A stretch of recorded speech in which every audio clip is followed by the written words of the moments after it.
If you're getting the deal, or if they're working in creatively financing, you can't beat them up on everything. Tammy, what's the number one secret to, the realtor, the business giving tree?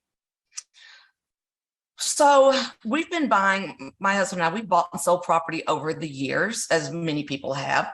And the reason I aimed it really toward realtors is I found that I work with realtors a lot. I have a team of 20. They all want to own some real estate, or if they have some, they want to own more. But as with anyone, it's always like, how can I afford to buy that? So obviously this doesn't just apply to realtors. This is anyone who, whether you own some, a little, or a lot, if you would like to own more, which is almost everyone, then this applies to you. So I started out my talk at Build talking to agents because we know the market is shifting, no doubt about it.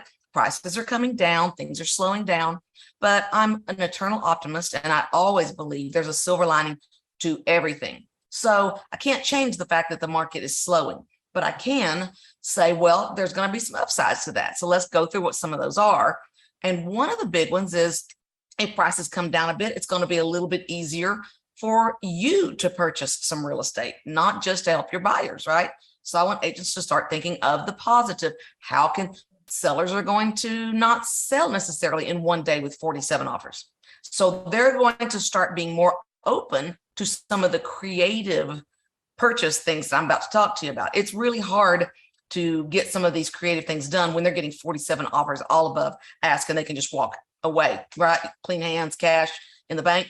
But the fact that it's harder is going to make some of them go, hey, I do need to sell and I need to listen to your creative idea. So I'm really here to talk mainly about those creative ideas. But I do want to say up front, I didn't get to say this in the talk because I didn't have enough time. There's always a way to buy real estate. So my husband, Wes, and I bought 2 amazing properties in 2021, which was the height of the frenzy, right? So even when times are amazing, you absolutely can. So what we bought last year, they were off market. So we found a seller who had talked in the past that he would be willing to sell his properties. So I just reached back out. I'm like, hey, how are you feeling about that? Are you still wanting to do it? And I got those properties at significantly less than I think he could have gotten on the open market, which always makes you feel kind of weird about it. But I'm like, number one, he's a very sophisticated investor with significant resources, very significant, who has a financial advisor who kind of makes all of his decisions on what he's going to do. And he didn't want to be listed publicly. I don't know what the big deal is. I don't know why, but people are different. For some people, they're private and they don't want people knowing their business. And no matter what was said, he did not ever want to be live. He didn't want to be public.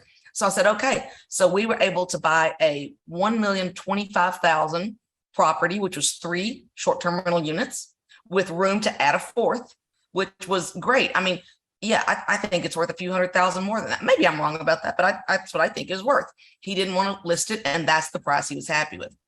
Now, it was always important to him. He always wanted to know what he would walk away with. That's always his big factor. So what I told him is, it's kind of funny. At first, I told my daughter, who's on my team, who's pretty sharp cookie, I said, I'm going to tell him that, no realtor fees. And she said, don't say that. That denigrates our profession, which I kind of like. She goes, say you will cover the realtor fees. It just sounds better, right? You will cover all the closing costs. He won't have to pay any of them. You will pay them. So even though I'm paying them to myself, obviously, right? So I guarantee you, this is what you'll walk out with. I will pay all closing costs. You will walk out with $1,025,000, right? And I tried to get it for a little less just to see. And he came back and he and his advisor said, no, we want $1,025,000 at that price. And he also was really sick of the STR regulations.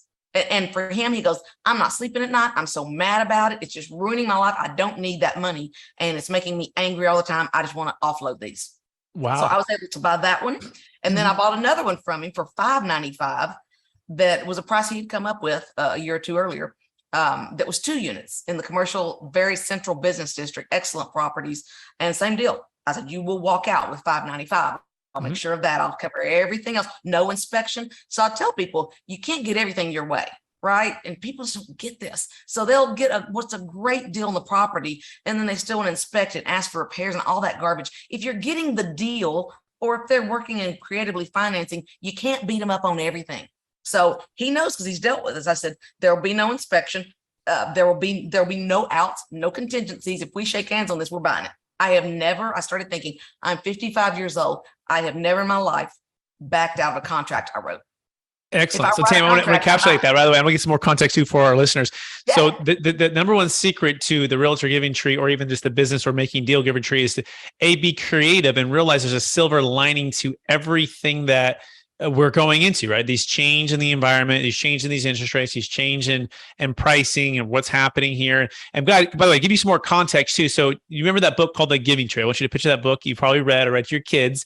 And it's the tree that the kid at a young age just keeps going back to, right? And at first, and he just, he swings on it, he plays with it, and he spends time with it, and it provides shade and does all these different things. And he gets older in his life. He comes back and asks the tree for more things, and the tree just keeps giving to him. And he eventually cuts it down. He uses it, I think, to build a house and to maybe do like a boat ride and all kinds of cool things. And the idea of this analogy is now the marketplace, although it's shifting, but look for ways that it can have a silver lining that you can take advantage of and opportunities. Is that a fair summary, Tammy, on the giving tree?